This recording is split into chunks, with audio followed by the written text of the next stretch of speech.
What is up YouTube? Welcome to the video. So today I'm going to explain to you guys why I love the big sites. The bigger the better for me. I'll walk you through a couple of examples of some sites we've been on for a couple of years, very local to us, and all the pros and all the cons that come with having big sites. And if you stick around until the end of the video, I will give you my number one tip on how you can secure your own work and progress onto the bigger and the better sites. So let's get into it. So one of my main reasons for liking big sites is the stability that it offers our business. Take this site for example. We started here in December 2020. The program runs to about 2027. It's been a fantastic outlet for us. The first phase was 103 units. The second phase is 298 units. Absolutely amazing site, fantastic, very consistent, very stable, and a great outlet for us. And it's just a few miles from our office. Another great example was the site literally just across the road from our office. I could walk there in a couple of minutes. We started there in April 2019, so almost 4 years ago. We've probably got about another year, and there's another phase coming up there as well. Just a few minutes from the office, 515 houses in total.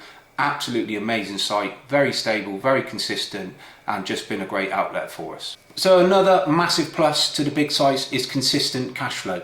Cash flow is king to every business, but even more so when you're very labour intensive. With stable amounts of labour on the job across a number of years provides a nice consistent cash flow.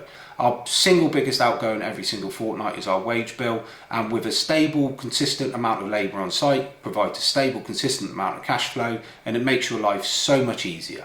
So another reason why I like the big sites is the long-term security that the sites offer you. So big sites equal big contracts and gives you certainty you're going to have X amount of work over X amount of years. Providing we complete our work to the correct standard, deliver according to the programme and maintain an excellent record of health and safety, we can be confident we will remain on that site for the duration of the whole project. So hopefully I'm building a little bit of a picture of what the big sites provide to us. So we've got stability, we've got consistency of cash flow, and we've got long-term security. So with all of that comes the next benefit of these big contracts and these long-term amount of works, and that is growth. So with them three components in position, our growth has been phenomenal over the last few years. We are currently ranked number 16th in the top 50 SME apprenticeship providers, and with the long-term projects and the big contracts secured, it enables us to invest in the future, recruit more apprentices and grow our workforce. Year on year, we have an intake of apprentices.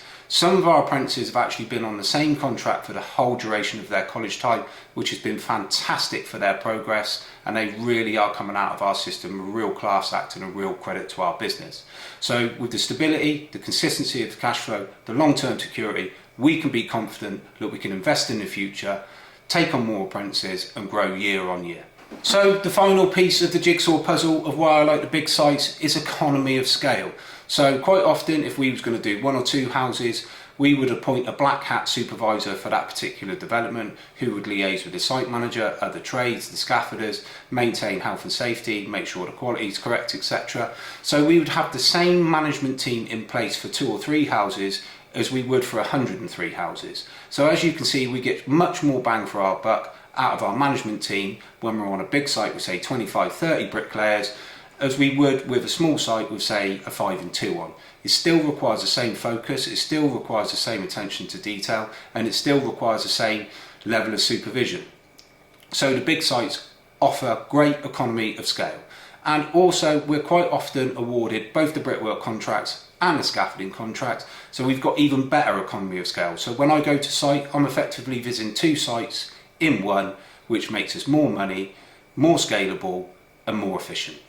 So that's the plus side. What's the downside? Because can't all be good, let's be honest with you. So the downside to the big sites is normally a fixed price for the duration of that contract. So for instance, we've recently been awarded 126 houses and we will fix our price for the duration of that contract. Sometimes it works in your favours, sometimes it doesn't, but ultimately most big jobs are phased. So say it's 500 houses, it may be phased every 100 houses.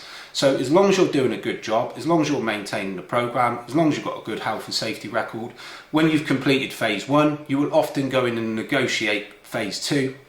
and gives you a chance to adjust your rates according to the current market condition. You can get the odd subcontractor that will come in and try and cut the legs out of it and get you off the phase so they can get in, but more often than not you've got a good relationship with the client, you're doing a good job, you're the preferred contractor, and effectively you negotiate to get the next phase. So it is a downside and it does need to be taken into account, but with all the other benefits I think it's a very minor point. So the other downside, and the final downside, is bad site managers. Yes, it does happen. You may be awarded 150 houses and you may get an absolute nightmare of a site manager. Or worse than that, you may get a bad client, or even worse than that, you may get a bad payer. Even worse than that, you might get all three together. But quite often, if you're not really up to the job as a site manager on a big job, you'll ultimately get found out and moved on. And quite often we will outlast the bad site manager. They'll eventually appoint a new one and the job continues as normal. You can of course get a bad client, but most jobs are not awarded to people without any sort of history or credibility, and there's normally a relationship between the subcontractors that are appointed on these big jobs and the board of directors or the current house builder or whatever region it may be. So the chances of landing up on a bit of a nightmare job are pretty remote, if I'm honest. You're not going to walk in cold and be awarded 150 houses with someone without some sort of credibility or working with someone previously. So it does happen. Sometimes we're lumbered with a bad site manager, but sometimes bad site managers are just people that not really want to be in the current seat they're in, and more often than not they'll move on. But it does have to be taken into account, and it does happen. So hopefully that gives you a bit of an insight into why I like the big sites and all the pros and cons that come with it. I do think it's a fantastic business model, and I think you can build a commercially profitable enterprise as opposed to maybe building these bespoke houses or extensions or being a general builder where ultimately all you have is a profitable job. And if you're not in the business working, no one is out there generating any income for you. So my number one tip, if you'd like to win your own work and eventually progress to some of these big multi-million pound sites, is the power of LinkedIn. If you don't know what LinkedIn is, it's a social networking platform for business owners and operators. So I've literally won millions of pounds worth of work through the power of LinkedIn, so I know it works. It's not a short-term fix. You have to apply yourself, you have to be consistent, and ultimately you have to create value for the world of LinkedIn because you need to give yourself some credibility. So that's my number one tip. Get yourself on LinkedIn, post consistently, post examples of your work, be professional, build up your connections.